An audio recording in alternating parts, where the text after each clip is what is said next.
इबादत की शुरुआत में हम गाएंगे गीत नंबर 569।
हमारे खुदावंद यीशु मसीह का फजल, खुदा की मोहब्बत और रूल कुदूस की शराकत आप सब के साथ होती रहे।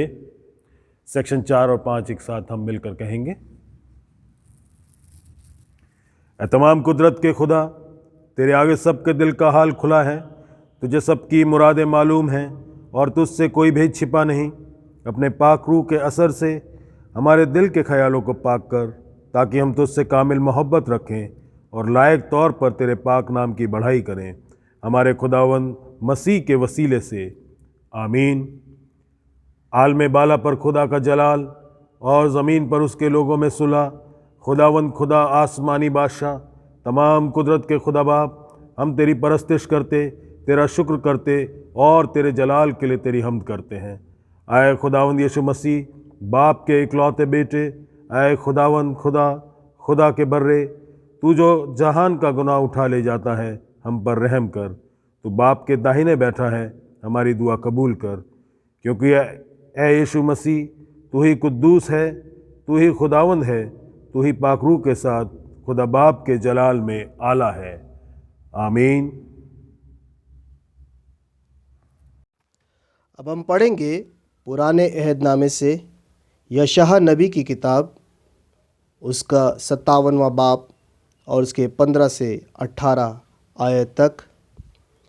क्योंकि जो महान और उत्तम और सदैव स्थिर रहता और जिसका नाम पवित्र है, वह यूं कहता है, मैं ऊंचे पर और पवित्र स्थान में निवास करता हूँ और उसके संग भी रहता हूँ, जो खेदित और नम्र हैं, कि नम्र लोगों के हृदय और खेदित लोगों के मन को हर्षित करूँ।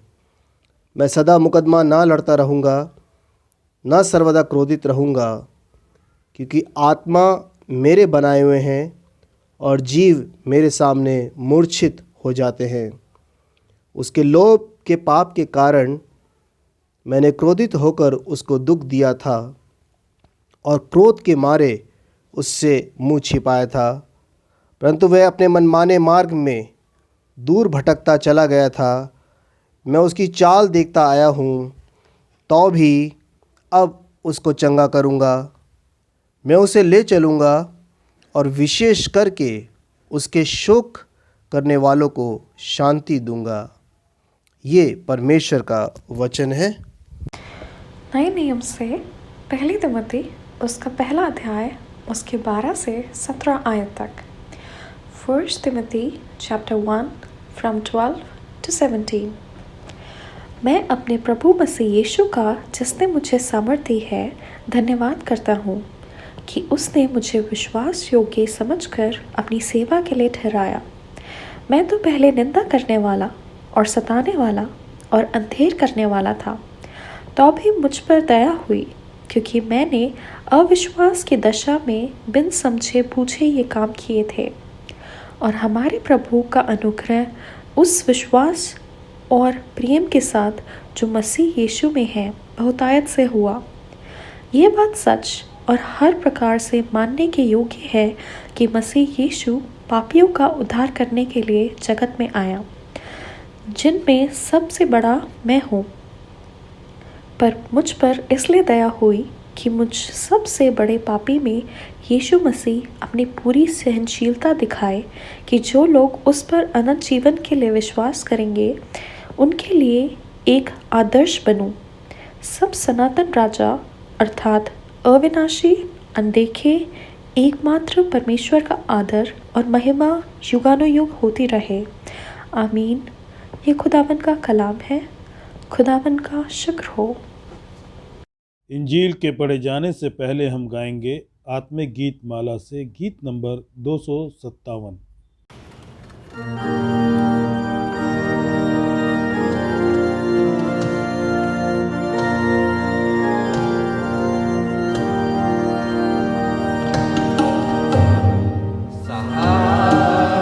मुझको चाहिए सहारा दे मुझे खुदा, सहारा मुझको चाहिए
नए नियम से मरकुस की इंजील उसका 2 बाब उसकी 13 से 17 आयत। मरकुस 2:13 से 17। वो फिर निकलकर झील के किनारे गया और सारी भीड़ उसके पास आई और वो उन्हें उपदेश देने लगा। जाते हुए उसने हल्फाई के पुत्र लेवी को चुंगी की चौकी पर बैठा देखा और उससे कहा, मेरे पीछे हो ले। और वो उठकर उसके पीछे हो लिया और वो उसके घर में भोजन करने बैठा। और बहुत से चुंगी लेने वाले और पापी यीशु और उसके चेलों के साथ भोजन करने बैठे, क्योंकि वे बहुत से थे और उसके पीछे हो लिए थे। और शास्त्रियों और फरीसियों ने ये देखकर कि वो तो पापियों और चुंगी लेने वालों के साथ भोजन कर रहा है, उसके चेलों से कहा, वो तो चुंगी लेने वाले और पापियों के साथ खाता पीता है। यीशु ने यह सुनकर उनसे कहा, भले चंगों को वैद्य की आवश्यकता नहीं, परंतु बीमारों को है। मैं धर्मियों को नहीं, परंतु पापियों को बुलाने आया हूँ। ये मसीह की इंजील है। आइए हम प्रार्थना करें। महान जीवित और सामर्थ्य परमेश्वर, धन्यवाद करते हैं प्रभु जी इस समय के लिए जो आपने हमें दिया है कि हम आपकी आराधना स्तुति कर सकते हैं, और इस अवसर के लिए परमेश्वर कि हम आपके वचन को भी देख सकते हैं, सुन सकते हैं, उस पर गौर कर सकते हैं। प्रभु, जब आज इस वचन के ऊपर गौर करते हैं तो आपसे मांगते हैं पवित्र आत्मा का अभिषेक हमें दें, ताकि प्रभु आपकी आत्मा में होकर आपके वचन को समझ सकें और आपके लिए अपनी ज़िंदगियों को तैयार कर सकें। प्रभु, एक बार फिर से हमारी अगुवाई करें और होने दें कि ये वचन हमें पूरे तरीके से आत्मिक तौर से स्वस्थ करने वाला हो सके। प्रभु यीशु क्रिस्त के नाम में मांगते हैं, आमीन। मरकुस की इंजील उसका 2 अध्याय उसके 13 से 17 पद तक आज हमारे सामने पढ़ा गया। अगर हम इस पूरे अध्याय को एक कॉन्टेक्स्ट में रखकर देखते हैं तो हम कह सकते हैं this is the chapter of disagreements. यहाँ पर कुछ मतभेद हैं जो हमें दिखाई देते हैं। अगर हम देखते हैं तो पहली 12 आयतों में हमें मतभेद दिखाई देता है जो फॉरगिवनेस, माफ़ी को लेकर है। उसके बाद हम यहाँ पर जब पहुँचते हैं 13 से 17 आयत तक देखते हैं तो वहाँ पर हमें डिसएग्रीमेंट दिखाई देता है। डिसएग्रीमेंट अबाउट फेलोशिप, संगति और सहभागिता को लेकर एक मतभेद हमारे सामने आता है। उसके बाद 18 से लेकर हम 22 पद तक देखते हैं तो वहाँ पर एक और डिसएग्रीमेंट दिखाई देता है, डिसएग्रीमेंट अबाउट फास्टिंग, उपवास को लेकर जो मतभेद है वो सामने आता है। फिर 23वें पद से लेकर हम आखिर तक देखते हैं तो वहाँ पर हमारे सामने जो मतभेद आता है that is disagreement about freedom, एक आज़ादी, एक स्वतंत्रता को लेकर मतभेद यहाँ पर हमारे सामने लिखा गया है। और इसी मतभेद के उस माहौल में खुदावंद यीशु मसीह के सामने जो हमारे लिए आज ये इंजील का हिस्सा पढ़ा गया, वो समय आता है जब प्रभु यीशु मसीह को एक स्टेटमेंट देना पड़ता है। और आज हमारा फोकस उसी स्टेटमेंट में है जो हमें मरकुस उसके 2 अध्याय और उसके 17वें पद में मिलता है। वहाँ पर प्रभु यीशु मसीह कहते हैं, यीशु ने ये सुनकर उनसे कहा, भले चंगों को वैद्य की आवश्यकता नहीं, परंतु बीमारों को है। मैं धर्मियों को नहीं, परंतु पापियों को बुलाने आया हूँ। आप इमेजिन करके देखिए कि एक इंसान अपनी बीमारी के इलाज के लिए डॉक्टर के पास जाता है। डॉक्टर उसको एग्ज़ामिन करता है, पूरे तरीके से सारी इन्वेस्टिगेशंस करता है, और उसके बाद जब उसे रिज़ल्ट बताने के लिए अपने पास बुलाता है तो अपने सामने बिठाकर उससे बड़े संजीदा अंदाज में, बड़ी गंभीरता के साथ, बड़े सीरियस एक्सप्रेशंस के साथ यूँ कहता है कि आपको बड़ी गंभीर बीमारी है, बहुत ख़तरनाक है और ये जानलेवा है। ये स्टेटमेंट सुनकर कोई भी इंसान सदमे में आ सकता है, दुख का पहाड़ उसके ऊपर टूट सकता है और वह बहुत ज़्यादा डिप्रेस्ड या मायूस हो सकता है। और अगर ऐसे माहौल में वो इंसान है तो हम समझ सकते हैं कि हम अगर अपने आप को उस जगह पर रख कर देखें तो हम कैसा महसूस करेंगे। वैसे ही डिप्रेस्ड, सदमे में अपने आप को पाएंगे, वैसा ही घबराया हुआ, और शायद दुख का पहाड़ हमारे ऊपर भी टूट पड़ेगा। लेकिन उसी के साथ साथ अगर डॉक्टर अगला स्टेटमेंट देता है, तुम्हारी बीमारी बहुत खतरनाक है, जानलेवा है, ये ठीक है, लेकिन मैं एक ऐसे डॉक्टर को जानता हूं जो तुम्हें यकीनन बचा सकता है। तो आप समझ सकते हैं कि उस इंसान के लिए एक उम्मीद की किरण और एक नई खुशी उसकी ज़िंदगी में लौट कर आ सकती है। ठीक वैसा ही प्रभु यीशु मसीह हमारे लिए यहाँ पर कह रहे हैं और वो बता रहे हैं कि तुम्हारी बीमारी बहुत खतरनाक है और उस बीमारी से तुम्हें एक डॉक्टर है जो बचा सकता है। और उसी बीमारी और डॉक्टर के लिए हम इस जगह पर आज थोड़ी देर के लिए मनन करेंगे, क्योंकि ये हिस्सा है जहाँ पर खुदावंद यीशु मसीह के ऊपर ये इल्ज़ाम लगाया जा रहा है कि वो क्या करता है वो पापियों और चुंगी लेने वालों के साथ खाता पीता है, उनके साथ बैठता है, उनके साथ सहभागिता करता है, उनके साथ फेलोशिप करता है। इस बात का इल्ज़ाम खुदावंद यीशु मसीह के ऊपर लगाया जा रहा है कि जितने भी आउटकास्ट हैं, जितने भी लोग हैं जिन्हें रिजेक्ट कर दिया जाना चाहिए, वो लोग जिनके साथ कोई नाता नहीं रखना चाहिए, खुदावंद यीशु मसीह उनके साथ एक फेलोशिप का रिश्ता बनाकर रख रहे हैं। उसी के जवाब में खुदावंद यीशु मसीह इस स्टेटमेंट को देते हैं कि भले चंगों को वैद्य की आवश्यकता नहीं, परंतु बीमारों को है। मैं धर्मियों को नहीं परंतु पापियों को बुलाने आया हूँ। यहाँ पर दो चीज़ें जो गौर करने की हैं और जिन्हें हम अगर आज समझ लें तो शायद हम अपनी ज़िंदगी में अपने आप को, अपनी परेशानी को और उस परेशानी से नजात पाने के ज़रिए को बेहतर तरीके से जान लेंगे। पहली चीज़, देयर इज़ अ डिसीज़, एक बीमारी है, that is your my disease, जो कि मेरी और आपकी बीमारी है। And there is a doctor, एक डॉक्टर है जो मेरा और आपका डॉक्टर है। और इसी के ऊपर आज जब हम गौर करते हैं तो पहले हम देख सकते हैं कि यहाँ पे एक बीमार की बात की गई है, बीमारी की बात की गई है। वो बीमारी क्या है? यकीनन यहाँ पर जो खुदावंद यीशु मसीह बात कर रहे हैं वो रूहानी बीमारी की बात कर रहे हैं, वो बीमारी जो कि आत्मिक है। और आत्मिक बीमारी की जब हम बात करते हैं तो किस किस तरीके से कलाम हमें बताता है कि हम कैसे कैसे बीमार हो सकते हैं, वो कौन सी बीमारियां हैं जो हमारी ज़िंदगी में आ सकती हैं। सबसे पहली चीज़ कलाम हमें बताता है कि हम अपने दिलों की गहराई तक बीमार हैं। We have a heart disease, हमारे दिलों की गहराई तक एक गंभीर बीमारी है। और उस बीमारी को हम कैसे समझ सकते हैं?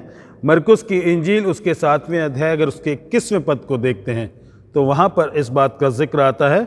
वहाँ पर प्रभु यीशु मसीह कहते हैं क्योंकि भीतर से अर्थात मनुष्य के मन से, from the heart of a man, बुरी बुरी चिंता, व्यभिचार, चोरी, हत्या, पर स्त्रीगमन, लोभ, दुष्टता, छल, लुचपन, कुदृष्टि, निंदा, अभिमान और मूर्खता निकलती है। हम सोचेंगे कि इतनी सारी चीज़ें एक साथ, इतनी सारी बुराई कैसे दिल में समा सकती है, उसे कैसे एक जगह पर इकट्ठा किया जा सकता है। लेकिन प्रभु यीशु मसीह कहते हैं कि ये सब कुछ तुम्हारे अंदर हैं। ये सारी बीमारियां, ये सारी परेशानियां, ये सारी बुराइयां तुम्हारे अंदर हैं, क्योंकि इसके आगे लिखा है ये सब बुरी बातें भीतर ही से निकलती हैं और मनुष्य को अशुद्ध करती हैं।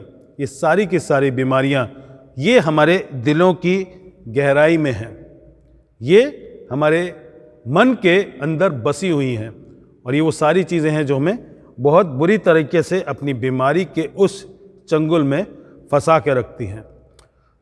हम अगर देखें कि हमारे जो जिस्म का कोर एक हिस्सा है, जो ऑर्गन है, वो दिल कहलाता है। और दिल का काम क्या होता है? दिल का काम ये होता है कि वो सही तरीके से फंक्शन करे ताकि बॉडी को सही तरीके से ब्लड सर्कुलेशन और ऑक्सीजन मिल सके। और अगर वो बीमार है तो उसका असर बहुत बुरा होता है। और खुदावंद यीशु मसीह एक तरीके से कह रहे हैं जो तुम्हारा दिल है, ना उसके वाल्व सही तरीके से काम कर रहे हैं, ना वो सही तरीके से पंपिंग कर रहा है, क्योंकि उसका फंक्शन है कि वो जो ब्लड उस दिल तक पहुंचता है उसे प्यूरिफाई करे, उसे साफ करे और साफ करके जिस्म के बाकी हिस्सों में पंप करके वापस पहुंचाए ताकि ब्लड सर्कुलेशन और ऑक्सीजन पूरे जिस्म के हिस्से को मिल सके। लेकिन ये दिल क्या कर रहा है? जो भी चीज़ यहाँ पर आती है, जो ब्लड यहाँ पर आता है, कलाम के अनुसार से आत्मिक तरीके से वो उस ब्लड को प्यूरिफाई नहीं कर रहा, और ज़्यादा पॉल्यूट कर रहा है, क्योंकि सारी की सारी बुराइयां हम सब के अंदर हैं। और जिन्हें हम बहुत छोटी छोटी चीज़ें समझते हैं, वो सारी की सारी बुराइयां हमारे उस ब्लड को इम्प्योर करके, उसे पॉल्यूट करके जिस्म के बाकी हिस्सों में पहुंचाती हैं और पूरा जिस्म बीमार पड़ जाता है। आप सोच के देखिए कि अगर जो हार्ट बीट है, अगर थोड़ा सा भी मिस हो जाए या थोड़ा आगे पीछे हो जाए तो इंसान को कितनी परेशानी होती है। और यहाँ पर तो पूरे का पूरा दिल सारी बुराइयों से, पूरी बीमारी से और एक तरीके के पूरे डिसफंक्शनल एक उस एनवायरनमेंट में है जहाँ पर वो सही से काम नहीं कर पा रहा है। सारी बुराइयाँ उसके अंदर मल्टीप्लाई होती जा रही हैं। उस माहौल में हम अपने आप को कितना बीमार पा सकते हैं। अजीज़ों, हमारी ज़िंदगी में जो बीमारी है उसका एक सबसे अहम कारण ये है कि हम अपने दिलों की गहराई तक बीमार हैं। इसीलिए भजन का लिखने वाला ये कहता है, भजन 51 उसके 10वें पद में, हे परमेश्वर मेरे अंदर शुद्ध मन उत्पन्न कर। उसकी ये प्रार्थना है, create in me a pure heart. वो एक शुद्ध दिल और एक पाक दिल उसकी ख्वाहिश रखता है। और अपने गुनाह को पहचानने के बाद दाऊद उस बीमारी को पहचानने के बाद जो उसकी दिल की गहराइयों में है परमेश्वर से प्रार्थना करता है कि परमेश्वर मेरे अंदर एक शुद्ध दिल पैदा कर। अजीज़ों, हमने अपनी ज़िंदगियों में कितनी बार इन सारी चीज़ों में अपने आप को इन्वॉल्व पाया है। बुरी बुरी चिंता, व्यभिचार, हत्या, चोरी, परस्त्रीगमन, दुष्टता, लुचपन, कुदृष्टि, निंदा, अभिमान, मूर्खता, ये सारी चीज़ें हमने कहीं ना कहीं अपनी ज़िंदगी में इनके अंदर अपने आप को इंडल्ज पाया है। और उसके बाद क्या हमने इस बीमारी को पहचान कर उसके लिए अपने आप को परमेश्वर के सामने लाकर इस बात के लिए प्रार्थना की है, मेरे अंदर शुद्ध मन उत्पन्न कर। क्या ये प्रार्थना हमने कभी करी है? क्या इस प्रार्थना की ज़रूरत को भी हमने समझा है कि हमें एक साफ सुथरे, एक पाक दिल की ज़रूरत है? दाऊद ने ये प्रार्थना करी। आज खुदावंद यीशु मसीह जब इस बीमारी को, जो हमारे दिल की बीमारी है, जिसको मरकुस 7:21 में हमारे सामने एक तरीके से प्रदर्शित करते हैं, एक तरीके से बताते हैं कि वो हमारे ज़िंदगियों में है, उसको जानने के बाद हम क्या दुआ करते हैं? क्या हम दुआ करते हैं कि हे परमेश्वर मेरे अंदर शुद्ध मन, शुद्ध दिल उत्पन्न कर। ये बीमारी का एक पहलू है। और बीमारी का एक और पहलू है जिसे हम कह सकते हैं कि दूसरा कुरिन्थियों को जब हम देखते हैं, उसके 4 अध्याय के 4 पद में देखते हैं, तो वहाँ पर हमें बीमारी का दूसरा आयाम या उसका दूसरा पहलू दिखाई देता है, दैट इज़ ब्लाइंडेड आइज़। पहला था हमारा हार्ट डिसीज़, हमारे दिल की बीमारी, दिल की गहराइयों तक। दूसरा है हमारा अंधापन, जो आत्मिक तौर से है। दूसरा कुरिन्थियों उसके 4 अध्याय के 4 पद में लिखा है, और उन अविश्वासियों के लिए जिनकी बुद्धि को इस संसार के ईश्वर ने अंधी कर दिया है, ताकि मसीह जो परमेश्वर का प्रतिरूप है उसके तेजों में सुसमाचार का प्रकाश उन पर ना चमके। इस संसार के परमेश्वर ने, कौन है? शैतान। इस संसार के परमेश्वर ने, जो कि शैतान ने है, हमारी आंखों को अंधा कर दिया है। किस तरीके से अंधा कर दिया? हम क्या नहीं देख पा रहे हैं? अगर हम अपने आसपास देखें तो कौन सी चीजें हैं जिनको हम नहीं देख पा रहे हैं? यकीनन हम इस सृष्टि में जितनी खूबसूरती है उसको देख सकते हैं। उस सृष्टि में जितने प्रोविजंस हमारे लिए दिए गए हैं, जिनका फायदा हमें मिलता है, हम उनको भी देख सकते हैं। इस सृष्टि में जो कुछ हमारे लिए अच्छा है, भला है, हम उसको लेते हैं और उसको देखते हैं, उसको महसूस करते हैं। यहाँ तक कि हम दूसरों की बुराइयों को भी बड़ी आसानी से बहुत दूर से देख लेते हैं और उन्हें पहचान लेते हैं। फिर वो कौन सी ऐसी चीज़ें हैं जिसके लिए इस संसार के परमेश्वर ने हमें अंधा कर दिया? वो कौन सी ऐसी बातें हैं? यहाँ पर साफ लिखा है, इस संसार के ईश्वर ने तुम्हारी आंखों को अंधा कर दिया है, ताकि मसीह जो परमेश्वर का प्रतिरूप है उसके तेजों में सुसमाचार का प्रकाश उन पर ना चमके। हम खुदावंद यीशु मसीह के सुसमाचार, उसकी रोशनी को नहीं देख सकते हैं। हम खुदावंद यीशु मसीह को नहीं देख सकते हैं। हम प्रभु यीशु मसीह को देखकर भी अंधे बने रहते हैं और उसे देखना नहीं चाहते। इस प्रकार से इस संसार के ईश्वर ने हमें अंधा किया है। एक तरीके का फिल्टर हमारी आंखों में आ गया है, जो दुनिया की बाकी सारी चीज़ें तो फिल्टर करके हमारे पास भेज देता है कि हम उन्हें देख सकें और उनको देखकर उन चीज़ों में अपने आप को लिप्त रखें और अपने आप को उनसे सेटिस्फाई करने की कोशिश करें। लेकिन जो चीज़ सबसे ज़्यादा अहम है, सबसे ज़्यादा ज़रूरी है, उस फिल्टर से वो चीज़ रोकी जा रही है और हम अलाउ करते हैं कि वो फिल्टर इसी तरीके से काम करता रहे और हम खुदावंद यीशु मसीह को सही तरीके से ना देख पाएं और ना उसके कलाम को, ना उसके सुसमाचार को, उसकी रोशनी को देख पाएं।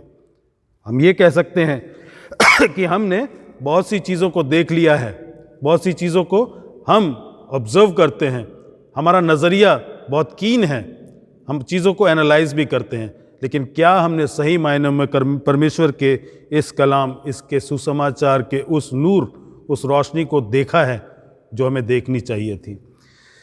क्योंकि बार बार कलाम में जो आँखें हैं, जो देखना है, वो इंसान की जो माइंड की बातें हैं, जो उसके दिमाग की बातें, उसको रिप्रेजेंट करता है।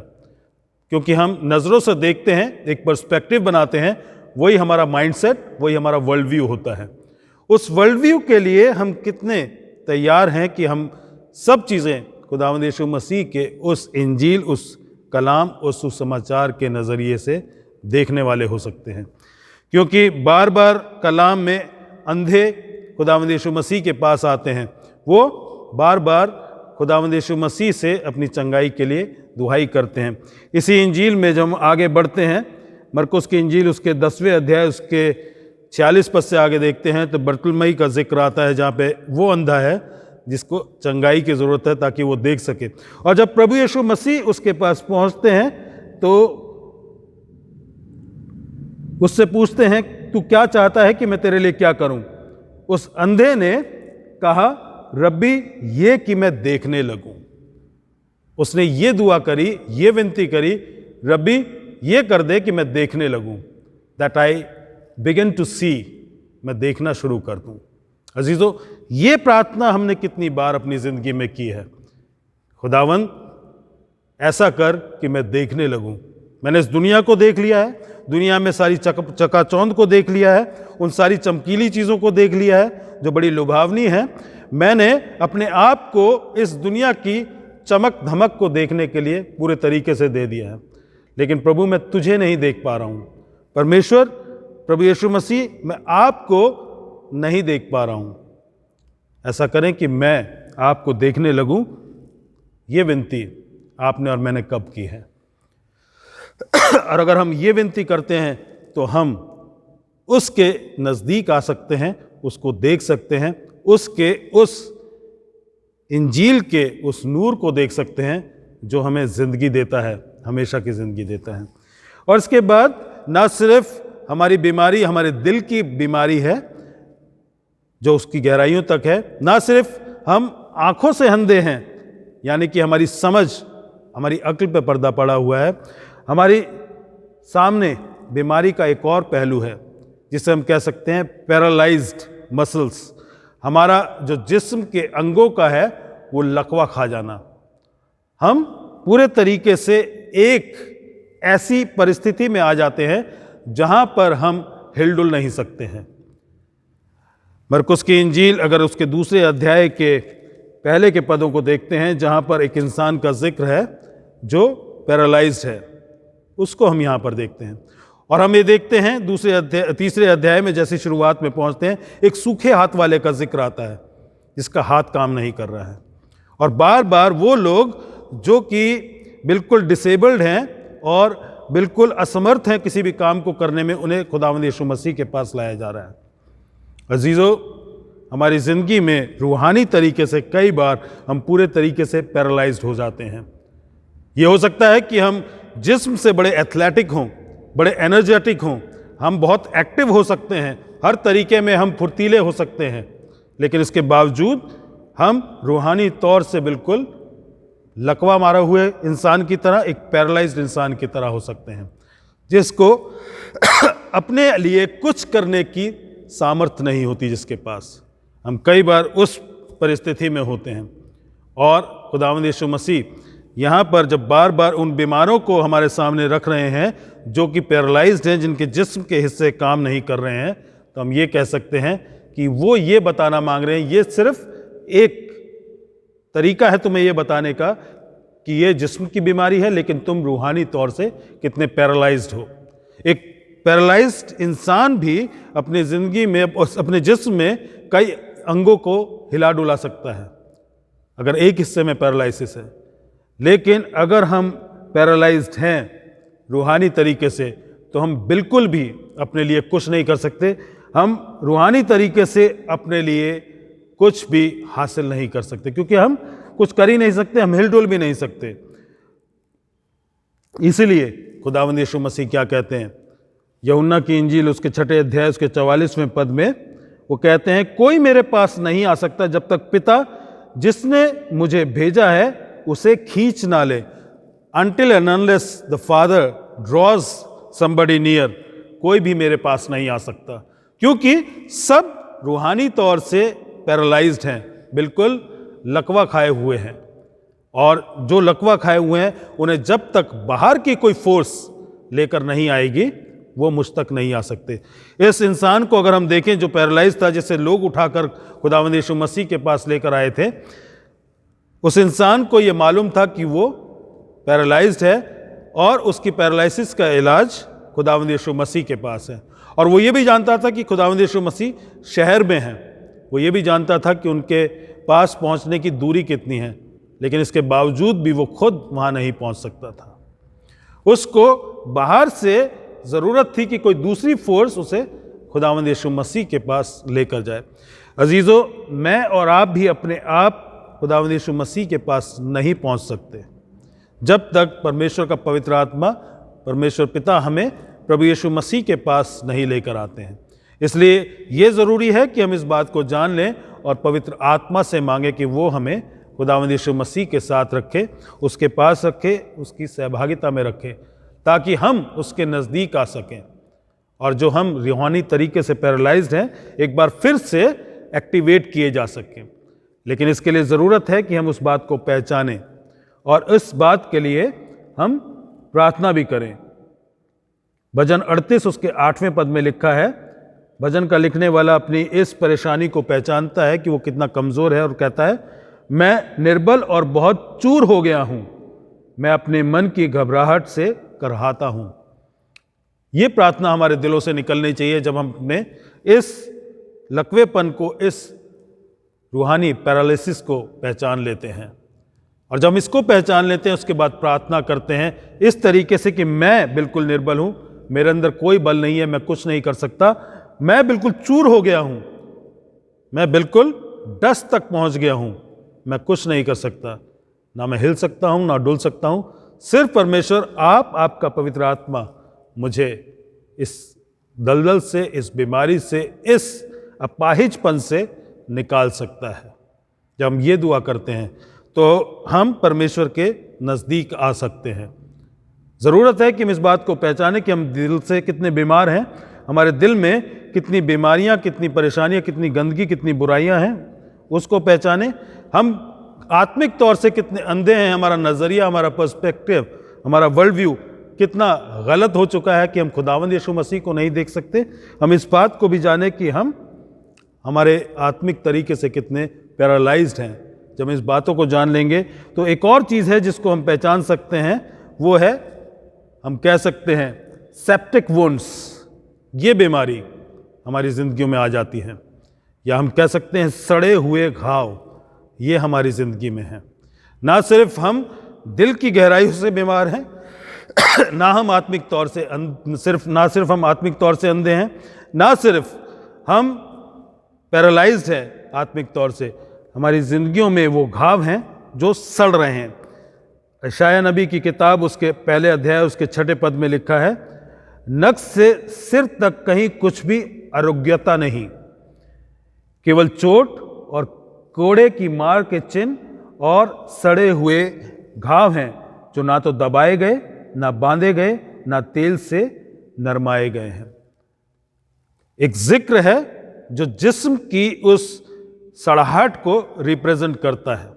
एक ऐसा जिस्म है जिसे हम कह सकते हैं आज की भाषा में जैसे कैंसर पूरे जिस्म में फैल गया हो या कोढ़ जिस्म को खाते खाते खत्म कर रहा हो।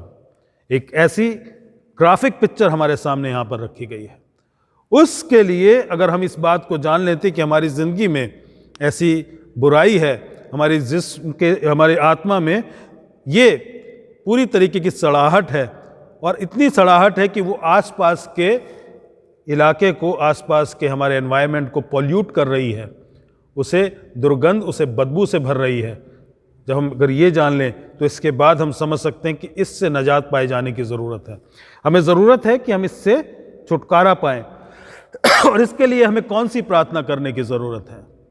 भजन 38 उसके 8वें पद से लेकर उसे 5वें पद से लेकर जब हम आगे देखते हैं 9वें पद तक, वहाँ पर ये लिखा है, मेरी मूढ़ता के कारण मेरे कोड़े खाने के घाव बसाते हैं, उनमें से बदबू आती है और सड़ गए हैं। अब वो सेप्टिक की तरह होने लगे हैं। मैं बहुत दुखी हूँ और झुक गया हूँ, दिन भर में शोक का पहरावा पहने हुए चलता फिरता हूँ, क्योंकि मेरी कमर में जलन है और मेरे शरीर में आरोग्यता नहीं। मैं निर्बल और बहुत चूर हो गया हूँ। मैं अपने मन की घबराहट से कराहता हूँ। हे प्रभु, मेरी सारी अभिलाषा तेरे सम्मुख है और मेरा करहाना तुझसे छिपा नहीं है। मैं अपनी बीमारी को समझ गया हूँ, इस बीमारी के उस असर को समझ गया हूँ जो मुझे इन्फेक्ट कर रही है और अफेक्ट कर रही है। मैं इस बात को भी जान गया हूँ कि किस तरीके से इसने मेरी पूरी ज़िंदगी को अपने कब्जे में ले लिया है और ये मेरे अंदर लगातार पनप रहा है, बढ़ रहा है, सड़ रहा है और ये सड़ाहट लगातार बढ़ती जा रही है और इसके लिए कोई इलाज कोई नहीं कर सकता, किसी के पास नहीं है। इसलिए क्या मैं इस शर्म से परमेश्वर से दूर भागूं या मैं शर्म से अपने आप को अपने उस जगह पर रोक कर रखूं कि मैं परमेश्वर तक नहीं पहुंच सकता, या परमेश्वर से ये दुआई करूं, हे प्रभु, मेरी सारी अभिलाषा तेरे सम्मुख है और मेरा कराहना तुझसे छुपा नहीं। क्या मैं अपने परमेश्वर के सामने अपनी इस बीमारी, इस कराहने, इस परेशानी, इसको लेकर जाऊं? क्योंकि वो जानता है कि मैं चाहता हूं कि मैं चंगा किया जाऊं। वो जानता है कि मेरी ये भी इच्छा है कि मैं इस बीमारी से नजात पाऊं और वो जानता है कि मेरा कराहना क्या है, वो इस बात को सुनता भी है। अजीज़ों, जब मेरी प्रार्थना ये होगी तो मैं परमेश्वर के नज़दीक, परमेश्वर के पास, परमेश्वर के सामने आऊँगा और जब मैं उसके सामने आऊँगा तो मैं अपने आप को उस चंगाई के प्रोसेस में बढ़ता हुआ देखूँगा। हम लगातार जिस्मानी बीमारी से छुटकारा पाने की बात करते हैं, दुआएं भी करते हैं, लेकिन हम रूहानी बीमारी से कितना छुटकारा पाना चाहते हैं? क्योंकि कई बार हम इसे नोटिस नहीं करते हैं। अगर हम भजन 51 उसके 5वें पद को देखें तो वहाँ पर लिखा है, देख मैं अधर्म के साथ उत्पन्न हुआ और पाप के साथ अपनी माता के गर्भ में पड़ा। मेरा स्वभाव पाप का है, मेरा स्वभाव अधर्म का है, क्योंकि वो मेरा नेचर है और मैं इस नेचर के साथ अपनी माँ के गर्भ में पैदा हुआ, माँ के गर्भ में गया और जब पैदा हुआ तो वो नेचर, वो स्वभाव मेरे साथ था।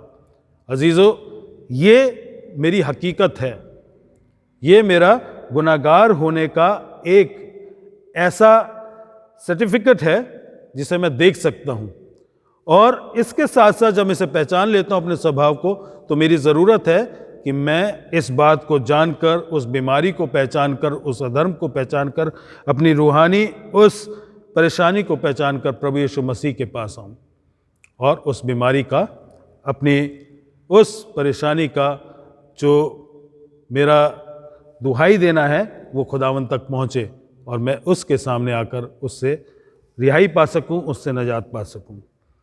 ये बात बीमारी की है, डिसीज़ की है, जिसे हमने थोड़े शब्दों में कुछ हिस्सों से समझने की कोशिश की। जिस बीमारी की बात यहाँ पर खुदावंद यीशु मसीह कर रहे थे कि बीमारों को वैद्य की ज़रूरत है, क्योंकि जब कोई इंसान बीमारी की बात करता है तो हमें ये भी समझने की ज़रूरत है प्रभु यीशु मसीह का स्टेटमेंट किन चीज़ों की बात कर रहा है, किन लोगों की बात कर रहा है। वो कहते हैं, भले चंगों को वैद्य की आवश्यकता नहीं परंतु बीमारों को है। खुदावंद यीशु मसीह एक तरीके से ये कह रहे हैं सब बीमार हैं, सब बीमार हैं। कुछ लोगों ने पहचान लिया, कुछ लोगों ने रियलाइज़ कर लिया, कुछ लोगों ने ये मान लिया या जान लिया है कि वो बीमार हैं, और कुछ लोग इस बात को रियलाइज़ नहीं करते कि वो बीमार हैं। क्योंकि दाऊद के वचन कहते हैं, देख मैं अधर्म के साथ उत्पन्न हुआ और पाप के साथ अपनी माता के गर्भ में पड़ा।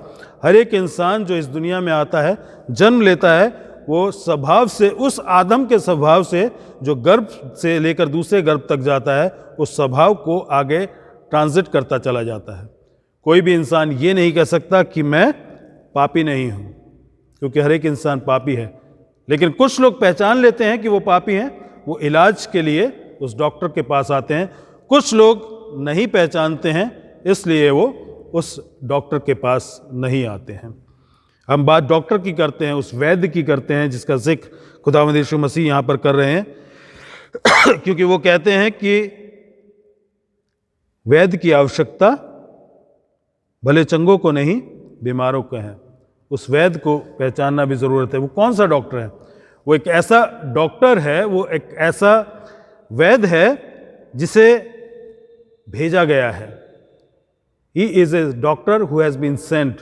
और हम कह सकते हैं लूका की इंजील में जब हम जाते हैं 4 अध्याय में और 18वें पद को देखते हैं, वो कहता है कि प्रभु का आत्मा मुझ पर है, इसलिए कि उसने कंगालों का सुसमाचार सुनाने के लिए मेरा अभिषेक किया है, और मुझे इसलिए भेजा है कि मैं बंधुओं को छुटकारे का और अंधों को दृष्टि पाने का सुसमाचार प्रचार करूं और कुचले हुओं को छुड़ाऊं।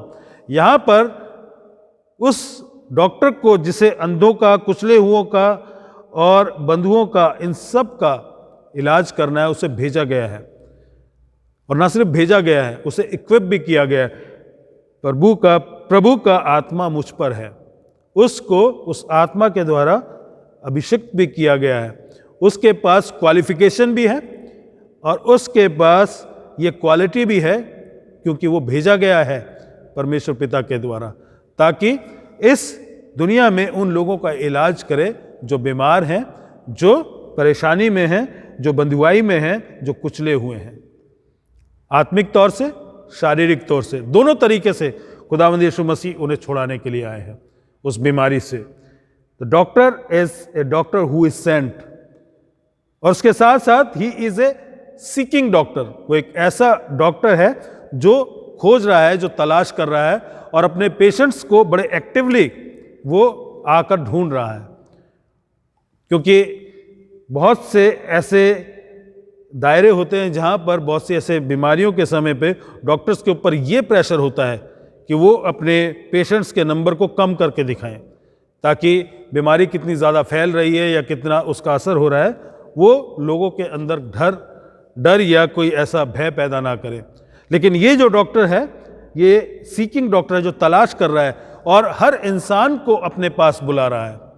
हर इंसान को जो बीमार है, जिसने इस बात को पहचान लिया है, उसको वो अपने पास बुला रहा है।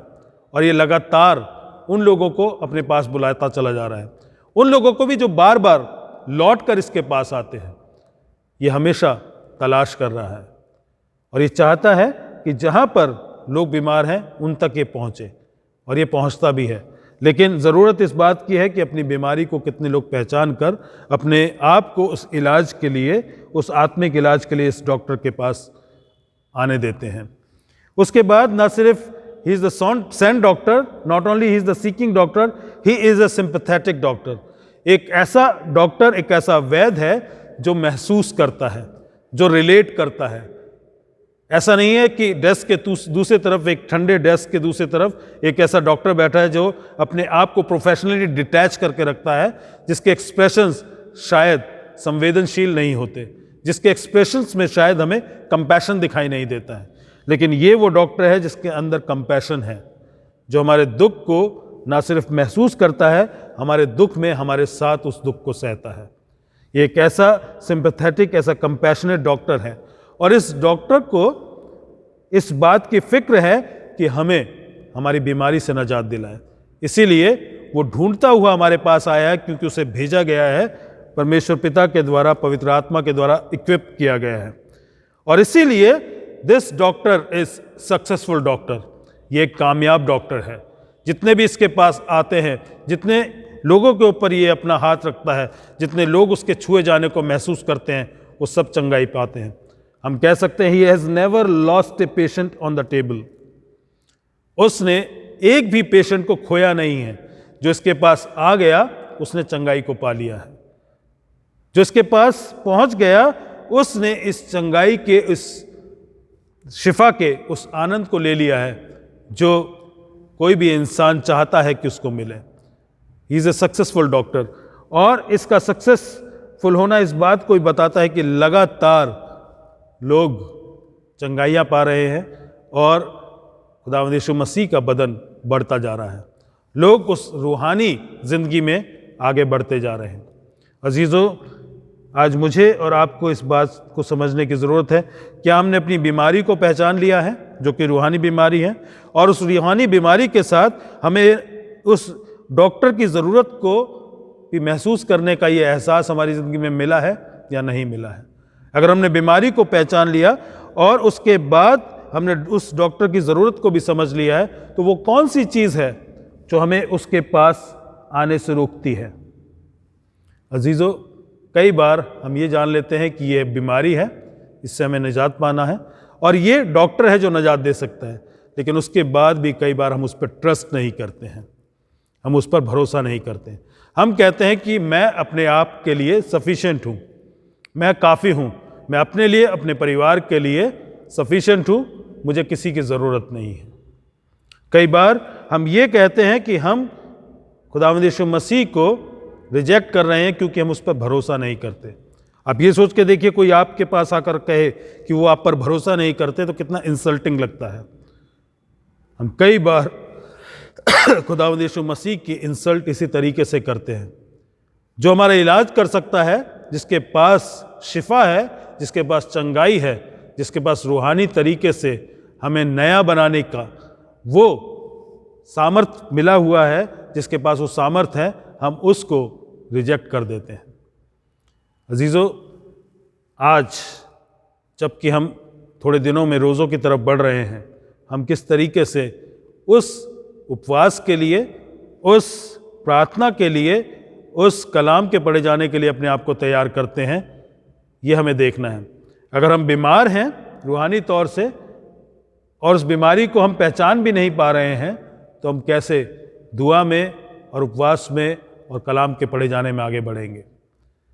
ज़रूरी है कि हम पहचानें कि बीमारी है, वो वैद्य, वो डॉक्टर हमारी ज़रूरत है और सिर्फ वही है जो हमें उस बीमारी से निजात दे सकता है। अगर हम इस बात को पहचान लेते हैं तो हम उस खुशी को एक बार फिर से महसूस कर सकते हैं जो उस पेशेंट को मिलता है, जिससे ये बताया जाता है कि एक डॉक्टर है जो तुम्हें बचा सकता है और इस बीमारी से तुम्हें निजात मिल सकती है। अजीज़ों, हमारा जो डॉक्टर है, हमारा जो वैद्य है, वो सबसे बड़ा है।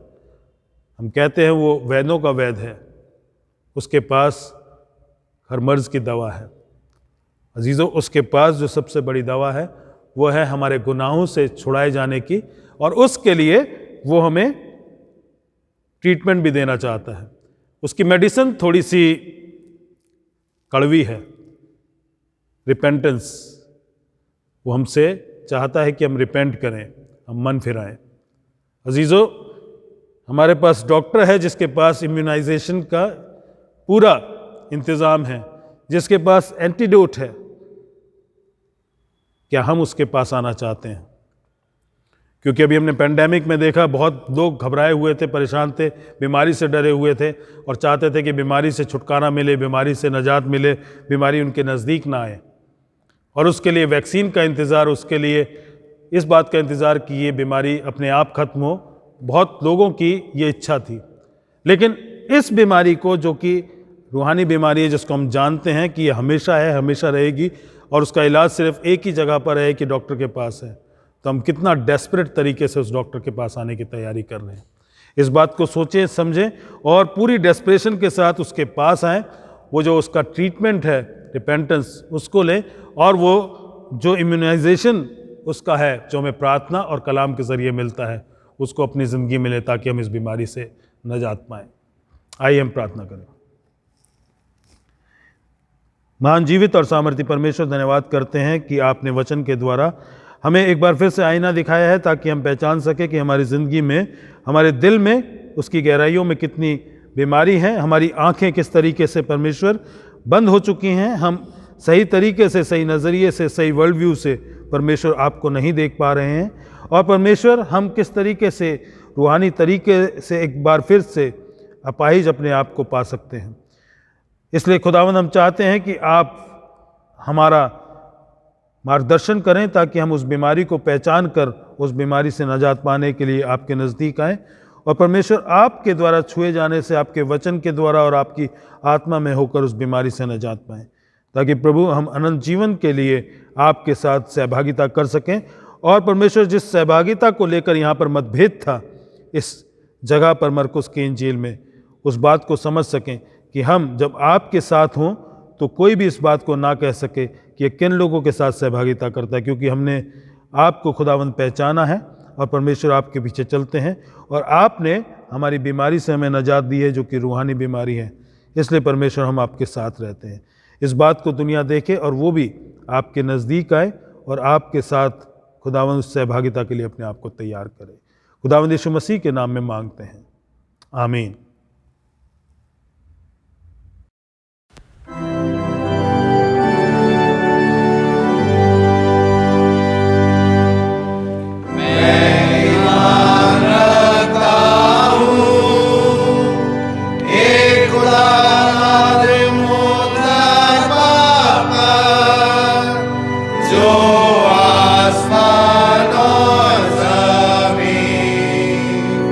और सब की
आज सुबह की इस इबादत में मैं आप सबका स्वागत करता हूं। परमेश्वर आपको बहुतायत से आशीषित करे।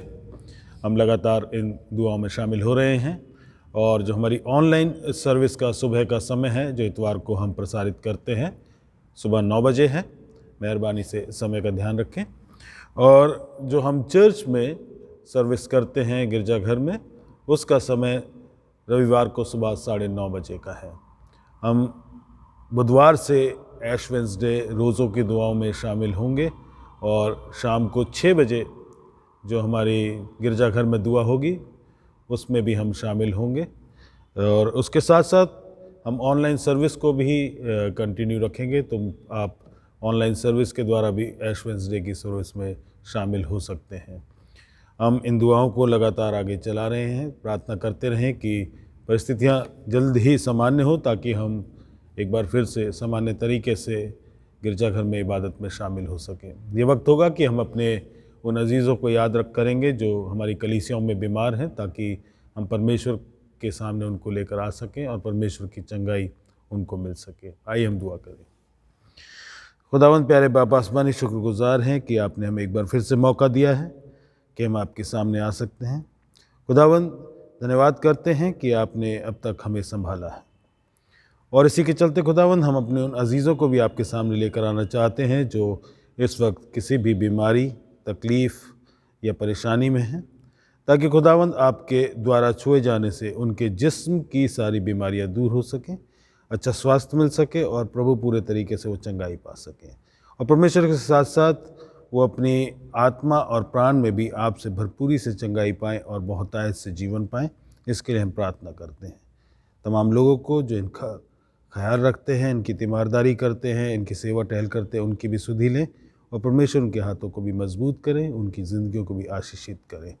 प्रभु आने वाले दिनों के लिए और ख़ास रोज़ों के उन दुआओं के लिए आपसे विनती करते हैं, हमारे साथ हों, पवित्र आत्मा की अगुवाई हमारे साथ बनाए रखें, ताकि परमेश्वर हम आपकी आत्मा में होकर पूरे तरीके से जब आगे बढ़ें तो न सिर्फ शरीर से लेकिन प्राण और आत्मा से भी परमेश्वर पूरी चंगाई में लगातार आगे बढ़ते हैं। खुदावंद यीशु मसीह के नाम से मांगते हैं, आमीन। आइए हम सब इंसानों के लिए दुआ करें और अपनी दुआओं को खुदावंद यीशु मसीह की दानी सिफारिश के साथ पेश करें। आए आसमानी बाप, हम तुझसे दुआ करते हैं कि सारे जहान में इंसाफ और सुलह कायम हो और हर इंसान बहुतायत से ज़िंदगी पाए। आए रहीम खुदावन, हमारी दुआ सुन। उन सब के लिए जो इस शहर में बसते हैं और उन तमाम बातों को दूर करने के लिए भी जो एक दूसरे में फूट और झगड़े पैदा करती हैं, ताकि हमारे मुल्क में सच्ची एकता और मेल मिलाप की तरक्की हो। आए रहीम खुदावन, हमारी दुआ सुन। उन सब के लिए जो खेती बाड़ी, उद्योग धंधे या व्यापार में लगे हुए हैं, सब मज़दूरों और कारीगरों के लिए, और उन सारे लोगों के लिए भी जो हमारी ज़रूरतों को पूरा करते हैं। आए रहीम खुदावन, हमारी दुआ सुन। तमाम उस्तादों, पढ़ने वालों, साइंसदानों, लेखकों, हुनरमंदों और उन सब के लिए भी जो दूसरे लोगों के दिलो दिमाग पर असर डालते हैं। आए रहीम खुदावन, हमारी दुआ सुन।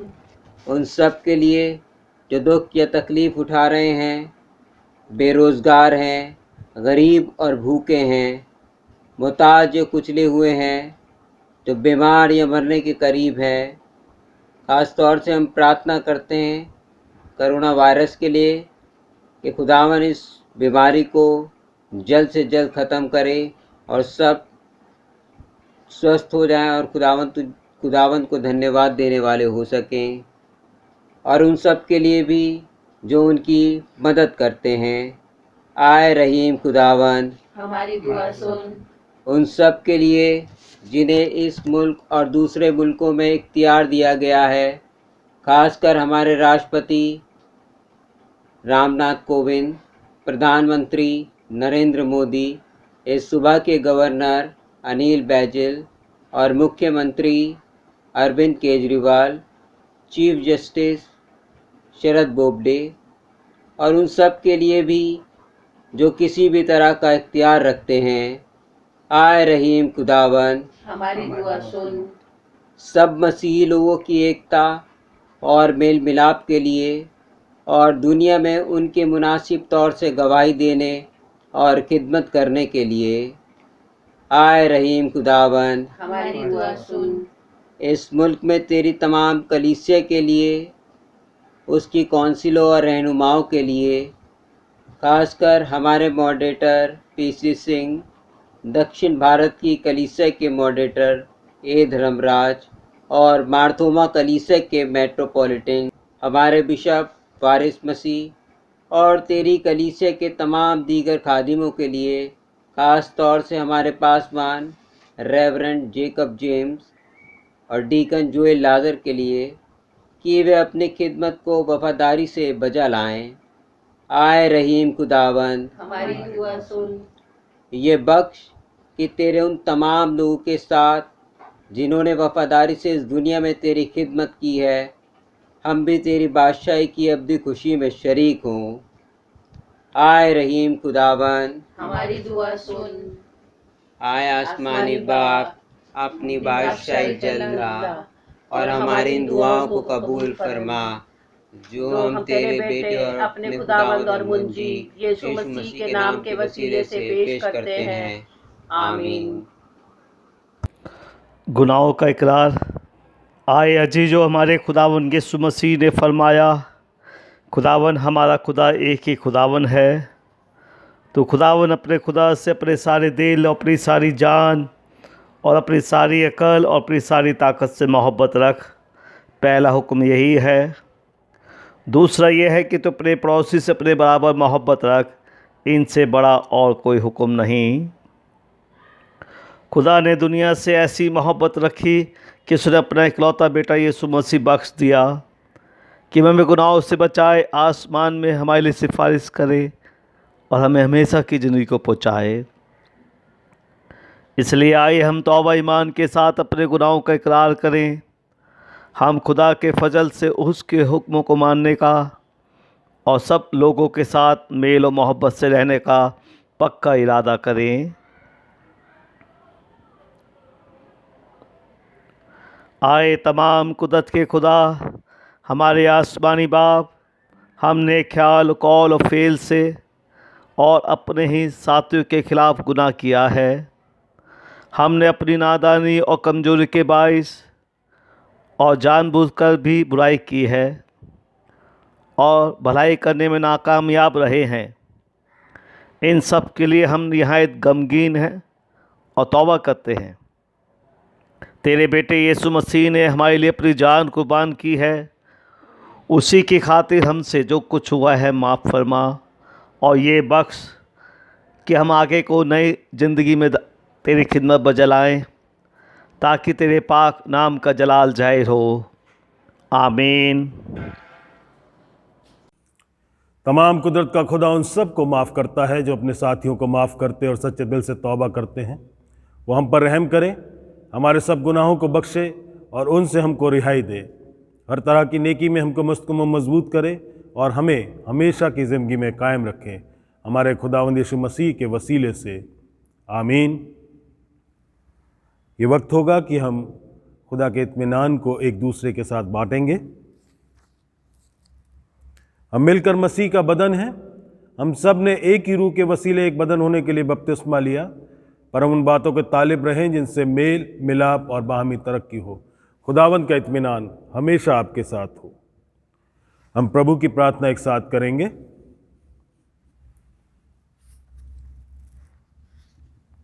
ऐ हमारे बाप, तू जो आसमान पर है, तेरा नाम पाक माना जाए, तेरी बादशाहत आए, तेरी मर्ज़ी जैसे आसमान पर पूरी होती है ज़मीन पर भी हो।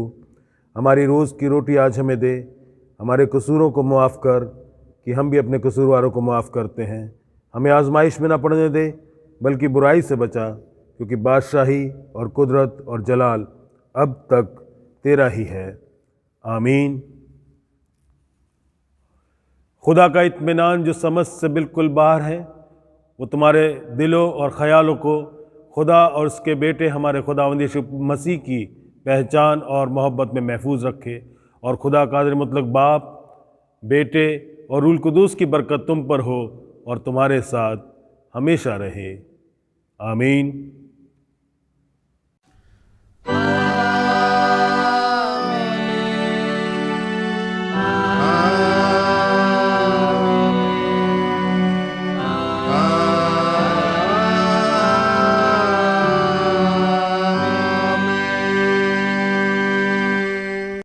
इबादत की आखिर में हम गाएंगे नई मसीह गीत की किताब से गीत नंबर 121।